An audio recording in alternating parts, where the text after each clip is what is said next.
ગુજરાત બોર્ડનું ધોરણ 10નું 11 મે 2024ના રોજ પરિણામ જાહેર કરાયું. તપોવન ગ્રુપ સ્કૂલમાં 58 વિદ્યાર્થીઓએ A1 ગ્રેડ પ્રાપ્ત કર્યો.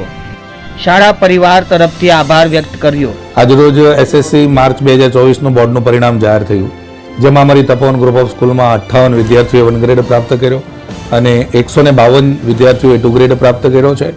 ઉત્તીર્ણ થયેલા તમામ વિદ્યાર્થીઓને શાળા પરિવાર તરફથી હાર્દિક શુભકામનાઓ પાઠવીએ છીએ.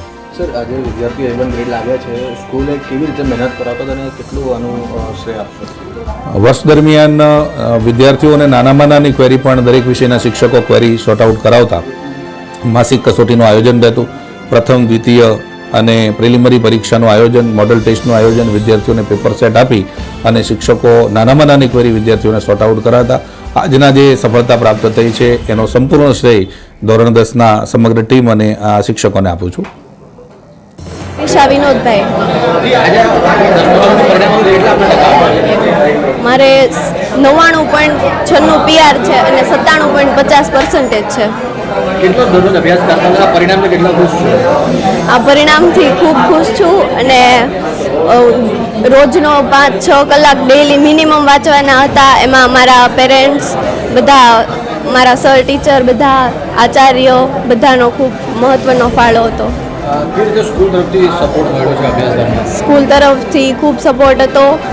કોઈ પણ ટાઈમે તમે ફોન કરીને પણ પૂછી શકો તમારા ડાઉટ, તો પણ સાચો જવાબ આપવામાં આવતો અને ડેઈલીનું બહુ સારું મેનેજમેન્ટ હતું. હવે આગળ શું કરશો? શું આગળ ભણવાનો વિચાર છે? આગળ સાયન્સ લેવાનું છે અને એન્જિનિયરિંગમાં IIT-માં.